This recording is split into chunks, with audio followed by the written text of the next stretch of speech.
Hello साथियों, मैं संध्या मिश्रा आपका स्वागत करती हूं आपके अपने यूट्यूब चैनल सुमित चौधरी पर। तो साथियों, आपको पता है हम लोग जो प्रैक्टिस सेट है वो कर रहे हैं, प्रीवियस ईयर क्वेश्चन पेपर कर रहे हैं, उसकी प्रैक्टिस कर रहे हैं। तो आप फटाक से हमारे साथ जुड़ जाइए और संस्कृत का जो क्वेश्चन पेपर है वो हम लोग करने जा रहे हैं।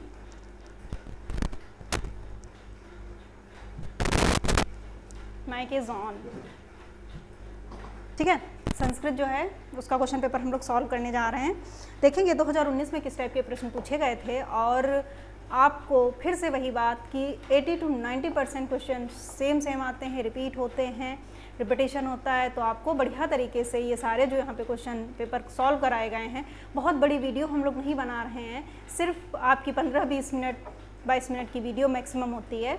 वो आप जाके वहाँ से बढ़िया से अगर सारे क्वेश्चन कर लेंगे तो यहीं से आपका पेपर बहुत अच्छा हो जाएगा। और संस्कृत में लोगों को डर भी बहुत लगता है, जबकि डरने वाली कोई बात नहीं है। अगर आप PYQ करके भी जाते हैं तब भी बहुत बेहतरीन स्कोर आप कर पाते हैं। ठीक है साथियों, शुरू करते हैं। उसके पहले देख लेते हैं जो हमारा एप्लीकेशन है, जो ऐप है वो हमारा बन चुका है और प्ले स्टोर पर आ चुका है। तो आप सभी इसको प्ले स्टोर पर जाके डाउनलोड कर लीजिए। हमसे जुड़ी हर सूचना, हर प्रकार के नोट्स, जो भी फ्री मॉक वगैरह जो भी सारी चीज़ें हैं आपको यहाँ पे प्रोवाइड कराई जाएंगी। उसके लिए कोई पेमेंट नहीं लिया जाएगा, बिल्कुल फ्री होगा। वहाँ पे आप जाके देख सकते हैं कि हम किस तरह का स्कोर कर पा रहे हैं। जो मिनी मॉक भी उसमें ऐड किए जाएंगे, ऐड कर दिए गए। बहुत सारी चीज़ें इन्फॉर्मेशन आपको यहाँ से मिल जाएगी। आप जाएंगे प्ले स्टोर पे तो ऐसे जैसे आप सुमित चौधरी यहाँ पे सर्च बार में डालेंगे वैसे ही यहाँ पे एक ऐसा आइकन आपको दिखेगा और ये आप यहाँ से इंस्टॉल कर लेंगे। जब इंस्टॉल कर लेते हैं उसके बाद जो आप लॉगिन करेंगे, रजिस्टर करेंगे अपने ईमेल से या मोबाइल नंबर से, फिर ऐसा इंटरफेस आपको दिखेगा और आप हमारे एप्लीकेशन में पहुँच जाएंगे। यहाँ पे आपको जो बहुत सारी फैसिलिटी हैं, बहुत सारी चीज़ें ऐड करी गई हैं, सब कुछ आसानी से मिल जाएगा। ठीक है साथियों, शुरू करते हैं अपनी क्लास और बढ़ते हैं आगे। ये जो प्रश्न पत्र होता है 7वां प्रश्न पत्र होता है संस्कृत का और ये 25 नंबर का आता है।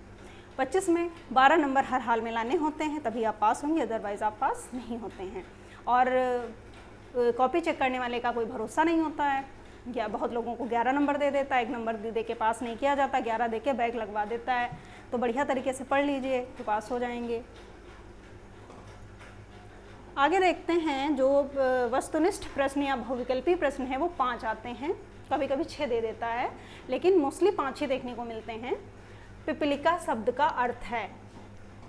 तो पिपीलिका क्या होती है? चींटी, चींटी को पिपीलिका बोलते हैं। जो भी पशु पक्षियों के नाम, जानवरों के नाम, ये सारी चीज़ें आपको, सब्जियों के नाम, फलों के नाम, ये बहुत छोटी वीडियो पड़ी हुई है हमारे प्ले स्टोर, वो उसमें प्लेलिस्ट में जो हमारा यूट्यूब चैनल है इस पर जाएंगे, आप देखेंगे तो चीज़ें मिल जाएंगी। 15-15, 20-20 मिनट में आपको इतना अच्छा कंटेंट मिल जाएगा कि अगर आप उतना करके जाते हैं तो बहुत अच्छा एग्जाम में कर लेंगे बढ़िया तरीके से। तो वहाँ से आप देख सकते हैं।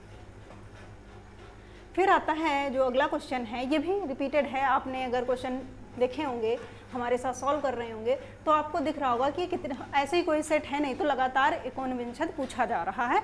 या तो पूछ लेता 19 को संस्कृत में कहते हैं, इस बार दे दिया 49 पद संख्या का बोधक है, तो इसको क्या बोलते हैं? 19 का होता है। ठीक है, 49 भी बोलते हैं, 49 भी बोलते हैं, आपको ध्यान रखना है। असमान शब्द में विभक्ति और वचन है। ये अस्मद और युष्मद के जो रूप हैं आपको याद करने पड़ते हैं। अगर आप पूरे नहीं याद कर पाते हैं तो आपको जो प्रीवियस ईयर हैं जहाँ कराए जा रहे हैं वो आपको बढ़िया तरीके से करने हैं, तब भी कोई दिक्कत नहीं होगी क्योंकि सेम ही आ जाते हैं। ठीक है, इसमें हो जाएगा असमान, इसमें हो जाएगा द्वितीय विभक्त बहुवचन। ठीक है, आपको याद रखना है। अगला है पा धातु का लंग लकार मध्यम पुरुष द्विवचन में क्या होगा? ये भी बहुत लंग लकार आपके सिलेबस में है, फर्स्ट सेमेस्टर में लट और लंग लकार है जो पूछी जाती है, तो ये आपको याद रखनी है। यहाँ से क्वेश्चन बनता ही बनता है। अपिबत, अबिपताम, अपिबत। ठीक है, ये वाला जो हो जाएगा डी ऑप्शन इसका करेक्ट हो जाएगा। उत्तम पुरुष से संबंधित सर्वनाम है। उत्तम पुरुष से संबंधित कौन सा सर्वनाम होता है?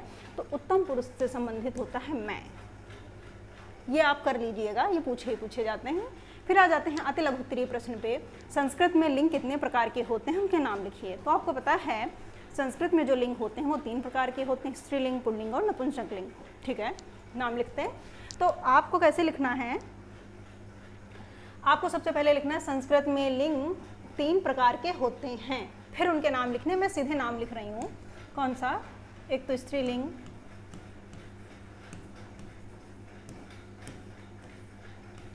स्त्रीलिंग होता है, दूसरा पुल्लिंग होता है, और तीसरा क्या है? नपुंसकलिंग होता है। ठीक है, ये आपको याद रखने हैं। लट लकार का प्रयोग किस काल के लिए क्या किया जाता है? किस कोई भी प्रकार का इसमें कुछ भी आप लिख दें, नंबर नहीं मिलेंगे। एक लाइन का एक शब्द में आपको जो आंसर देना है वो सिर्फ यही देना है कि लट लकार का प्रयोग वर्तमान काल के लिए किया जाता है, बस। इस बार हो सकता है पूछ ले लंग लकार का प्रयोग किसके लिए किया जाता है, विधिलिंग पूछ लेता है कभी कभी। हालांकि सिलेबस जो है लट और लंग का ही है, वर्तमान और भूतकाल ही सिलेबस में है, तो पूछना नहीं चाहिए। लेकिन पेपर बनाने वाला इतना पैटर्न को फॉलो नहीं करता है। जो बहुत पहले सिलेबस था उसके भी रिलेटेड क्वेश्चन आ जाते हैं, इसलिए PYQ या प्रीवियस ईयर क्वेश्चन पेपर का एनालिसिस बहुत ज़रूरी होता है, खास तौर पे DLED एग्जाम्स के लिए। ठीक है, तो आप सीधे लिखेंगे लट लकार का प्रयोग वर्तमान काल के लिए किया जाता है। मैं सिर्फ वर्तमान काल लिख रही हूँ।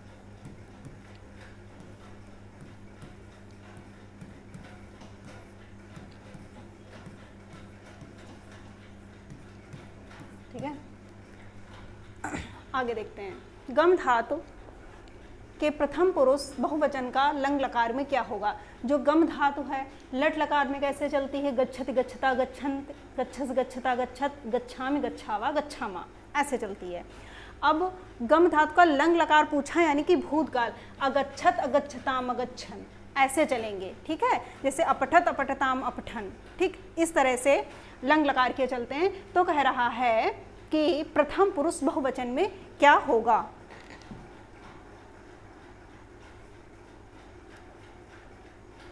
ठीक है साथियों, इसमें पूरा नहीं लिख रहे हैं, इसमें हो जाएगा अगच्छन। ये आप याद कर लीजिएगा, ये पूरे याद कर लीजिएगा। अगच्छत अगच्छताम अगच्छन। संस्कृत में वचन कितने प्रकार के होते हैं? ये बताइए, वचन कितने प्रकार के संस्कृत में बताए गए, कितने प्रकार के वचन होते हैं? बहुत बढ़िया तरीके से पता है, एक वचन, द्विवचन, बहुवचन। तो आप लिखोगे संस्कृत में वचन 3 प्रकार के होते हैं। 3 प्रकार के होते हैं।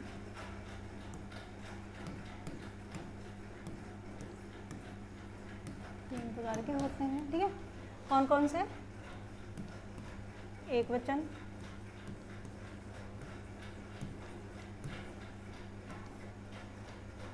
दूसरा होता है द्विवचन,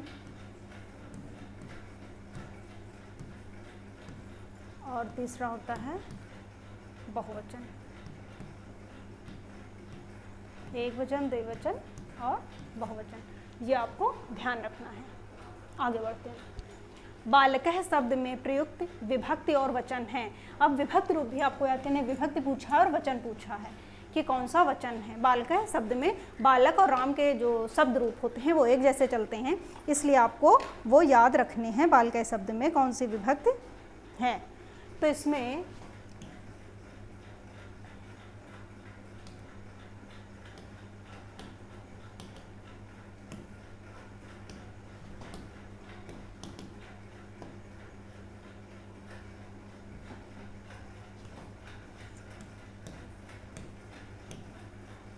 तृतीया विभक्त,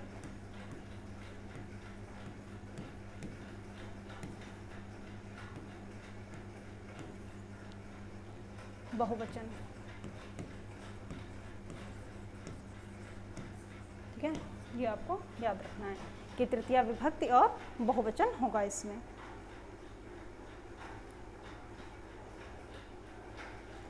आगे बढ़ते हैं।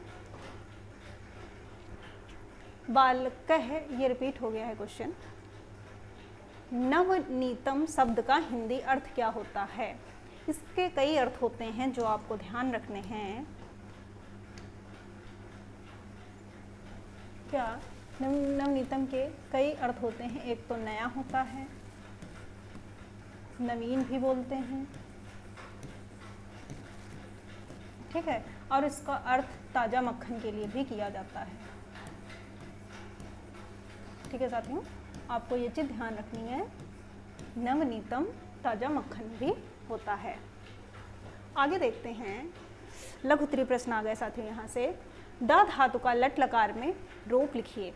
तो ये पूछा गया है, आपको ध्यान रखना है, और लट लकार हमारे सिलेबस में भी है, तो क्या हो, ये इम्पॉर्टेंट है, ये इम्पॉर्टेंट है, इसके चांसेस हैं कि ये पूछा जाएगा, तो आपको ध्यान रखना है। ददात, क्योंकि ये इम्पॉर्टेंट क्यों है, हर साल हो कहीं ना कहीं लेवल अप हो रहा है चीज़ों का, तो ये जैसे लट लकार नॉर्मल पठ धातु, गम धातु, पठत पढ़ता, गच्छत गच्छता, वो इजी पड़ जाता है, इसमें थोड़ा चीज़ें अलग हैं, वैसे नहीं चलती हैं। ददाति दत्ता ददति, ददाश दत्था दत्त, ददाम दद्वा दद्वा ददमा, ठीक है। तो ऐसे हैं, ये आपको याद करने हैं और कुछ नहीं, ये याद ही किए जा सकते हैं, हर कोई याद ही करता है, आपको भी याद करने हैं। निम्नलिखित श्लोक का अर्थ हिंदी में लिखिए। ऐसे एक श्लोक भी दे दिया जाता है, उसका अर्थ लिखना होता है। परित्राणाय साधूनानाम विनाशाय च दुष्कृताम धर्म संस्थापनार्थाय संभवामि युगे युगे। क्या कह रहा है कि जो साधु पुरुष या सज्जन पुरुषों का जो उद्धार करने के लिए, पाप कर्म करने वालों का विनाश करने के लिए, मतलब साधु पाप जो कर्म करते हैं, जो दुष्ट प्रवृत्ति वाले होते हैं, उनका विनाश करने के लिए और धर्म की रक्षा के लिए मैं, मतलब यहाँ पे कहा श्री कृष्ण के बारे में, मतलब श्री कृष्ण कह रहे हैं, ऐसा इसमें कहा गया है, प्रत्येक युग में प्रकट होता रहूँगा। ऐसे सीधा मतलब समझो कि अगर ये आता है कैसे लिखना है, सज्जन और साधु पुरुषों की रक्षा के लिए या हित के लिए, जो पाप कर्म करने वाले हैं उनका विनाश करने के लिए, और धर्म की रक्षा और स्थापना के लिए मैं प्रत्येक युग में प्रकट होता रहूँगा या प्रकट होता हूँ। क्योंकि ये गीता से लिया गया है ना, भगवत गीता का श्लोक है, तो वहाँ पे श्री कृष्ण और अर्जुन का जो संवाद है और जो चीज़ें हैं, वे सब श्लोक वहीं से आए हैं। 1 से 10 तक की गिनतियों को संस्कृत में लिखिए, 1 से 20 तक की आपके सिलेबस में है, तो कभी कभी 11 से 20 पूछ लेता, कभी 1 से 10, कुछ भी पूछ सकता है, आपको 20 तक याद ही करनी है। 1 2 3 4 5 6 7 8 9 10, 1 10 2 10, ऐसे करके आगे चीज़ें होती हैं, आप बढ़िया तरीके से याद कर लेना। ऐसी उम्मीद करते हैं कि आपने याद भी कर लिया होगा, क्योंकि ये आना ही आना है क्वेश्चन। संस्कृत शिक्षण में श्रव्य दृश्य सामग्री की क्या उपयोगिता है? श्रव्य दृश्य सामग्री के बारे में आप बहुत अच्छे तरीके से पढ़ चुके हैं, अगर देखी होगी हमारी क्लास, उसमें बहुत बढ़िया तरीके से डिस्कस किया गया, नहीं देखी तो जाके देखिए बिल्कुल। यहाँ पे हम पेपर सॉल्व कर रहे हैं, यहाँ उतना डिटेल में चीज़ें नहीं चलेंगी, यहाँ पे एज अ रिवीजन आप आएंगे। संस्कृत शिक्षण में श्रव्य दृश्य साधनों का प्रयोग मुख्य प्रयोजन विद्यार्थियों के विभिन्न इंद्रियों को क्रियाशील बनाने के लिए किया जाता है। इसका मुख्य उद्देश्य होता है जो विद्यार्थी है, जो बच्चा है, उसकी इंद्रियों को और बच्चे को एक्टिव रखना, क्रियाशील रखना। श्रव्य दृश्य सामग्री में नवीनता का प्रयत्न निहित रहता है। जो भी सामग्री होती है यह छात्रों का जो ध्यान होता है उसे केंद्रित करवाती है, और जो पाठ है उसको रुचिकर बनाती है, रुचि उत्पन्न करते हैं, जिससे कि वे प्रेरित होकर नया ज्ञान सीख सकें। मतलब बच्चे रुचिपूर्वक सीखते हैं, और ये इसलिए नई नई चीज़ों से जुड़ी हुई होती है, और इससे बच्चे सक्रिय होकर सीखते हैं। ये सारी चीज़ें आप लिख देंगे। तत् सर्वनाम शब्द का रूप स्त्रीलिंग के प्रथमा और द्वितीय विभक्ति में लिखिए। तत् पूछा गया है, ये याद करना पड़ेगा आपको, ठीक है। मतलब सारे नहीं याद करिए, जो रिपीटेड क्वेश्चन है, जो पूछे गए हैं, वही आप कर लेंगे, तब भी बढ़िया हो जाएगा।